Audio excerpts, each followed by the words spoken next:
কলা খাওয়ার সময়তে কলাকে ল্যাংটা করে খেতে হয়, আর আঙ্গুর খাওয়ার সময়তে ল্যাংটা করা লাগে না, ওইভাবেই খাই নিতে হয়। স্যার, আমি কি আসতে পারি? অনুমতি লওয়ার কোনো দরকার নাই, ফচাক করে চলে আসেন। স্যার, আমি কি তাহলে বসতে পারি? আরে ভাই, অনুমতি লওয়ার কি দরকার? চেয়ার ফাঁকা আছে, বসে পড়েন। Thank you sir. শুনেন, ওইসব থ্যাংক ইউ ম্যাংকিউ দেওয়ার কোনো দরকার নাই। প্রশ্ন ধরবো, সঠিক উত্তর দিবেন। টেবিলে জয়েন্ট লেটার রাখা আছে, জয়েন্ট লেটারটা নিয়ে এখান থেকে চটাস করে কাটে পড়বেন। ঠিক আছে স্যার, তাহলে প্রশ্ন করা শুরু করে দেন। আপনার প্রথম প্রশ্ন, বলেন তো বিড়ি খেলে কি হয়? বিড়ি খেলে কি হয় স্যার? এটা তো কোনো ব্যাপারই না। বিড়ি খেলে মুখ দিয়ে ভক ভক করে গন্ধ বের হয়। বাহ বাহ বাহ, আপনি তো একদম সঠিক আনসার দিয়েছেন। বিড়ি খেলে মুখ দিয়ে ভক ভক করে গন্ধ বের হয়। মনে করেন একটা ছেলে আকাশের দিকে মুখ করে উপরওয়ালাকে বলছে, হে আল্লাহ, তুমি আমাকে রাগ দাও, অভিমান দাও, আমার ভিতরে কষ্ট দাও, জ্বালা দাও, যন্ত্রণা দাও, আমাকে পুড়ে ছারখার করে দাও। এবার আপনি বলেন তো, ওই লোকটার কথাগুলো শুনে আপনি কি মনে করবেন? ওই ছেলেটার কথাগুলো শুনে আমি এটাই বুঝতে পারবো ওই ছেলেটা বিয়ে করার লেগে পাগল হয়ে গেছে।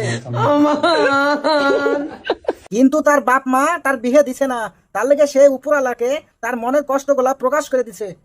সাব্বাস, আপনি তো দেখছি একদম সঠিক অ্যান্সার দিয়েছেন। তাহলে নিশ্চয় স্যার আমি চাকরিটা পাবো। আরে মিয়া, ধৈর্য ধরেন, আপনাকে আরেকটু পরীক্ষা করে নিই। আচ্ছা বলেন তো, কলা আর আঙ্গুরের মধ্যে পার্থক্য কি? স্যার, কলা আর আঙ্গুরের মধ্যে পার্থক্য হলো কলা খাওয়ার সময়তে কলাকে ল্যাংটা করে খেতে হয়, আর আঙ্গুর খাওয়ার সময়তে ল্যাংটা করা লাগে না, ওইভাবেই খাই নিতে হয়। এই, আপনি তো দেখছি একদম ফাটিয়ে দিচ্ছেন গো। কি সুন্দর উত্তর, কলাকে ল্যাংটা করেই খেতে হয়। আচ্ছা এবার বলেন তো, মোবাইল ফোনের সাথে টর্চ লাইট থাকে কিসের লেগে? স্যার, মোবাইলের টর্চ লাইট থাকে এই কারণে, খাটের নিচে টাকা পয়সা পড়ে গেলে মোবাইলের টর্চ লাইট দিয়ে জানে খুঁজতে সহজ হয়। কি আনসার দিলেন গো মায়েরি! খাটের নিচে পড়ে যাওয়া টাকা পয়সা খোঁজার জন্য মোবাইলের টর্চ লাইট ব্যবহার করা হয়। আচ্ছা এবার বলেন তো, ট্রেনে উঠা আর এরোপ্লেনের মধ্যে উঠার মধ্যে পার্থক্য কি?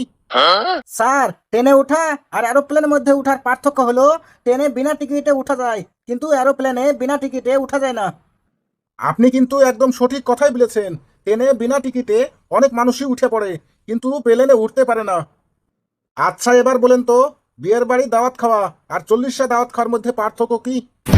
স্যার, বিহার দাওয়াত খেতে গেলে গিফট নিয়ে যাওয়া লাগে, আর 40 দাওয়াত খেতে গেলে গিফট নিয়ে যাওয়া লাগে না। বাহ বাহ বাহ, কি চমৎকার আনসার! বিয়ের দাওয়াত খেতে গেলে গিফট নিয়ে যেতে হয়, আর 40টা দাওয়াত খেতে গেলে গিফট নিয়ে যাওয়া লাগে না।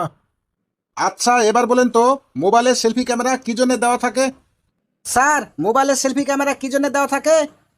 চুলের ডিজাইন যেন ঠিক করতে পারি তার লেগেই দেওয়া থাকে। তাই নাকি? যাক, এবার আপনাকে আমি শেষ প্রশ্ন ধরছি, এটার উত্তর দিতে পারলেই আপনার চাকরি পাকা।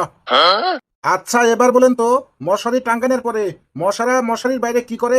স্যার, মশারি টাঙ্গানোর পরে মশারা মশারির বাইরে আন্দোলন করে। কি বললেন? মশারি টাঙ্গানোর পরে মশারা মশারির বাইরে আন্দোলন করে? আপনার এই কথাটা আমি সঠিক বুঝতে পারলাম না, একটু বুঝে বলেন তো। স্যার, আপনি এত সহজ ব্যাপার বুঝতে পারলেন না?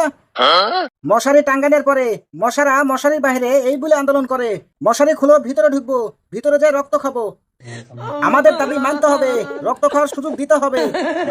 বাহ বাহ বাহ, কি চমৎকার অ্যান্সার! আপনার অ্যান্সার শুনে তো আমি পাগল হয়ে গেলাম গো। স্যার, এবার চাকরিটা তাহলে আমাকে দিয়ে দেন। আর একটা প্রশ্ন ধরবো, এটার উত্তর দিতে পারলেই আপনার চাকরি হয়ে যাবে।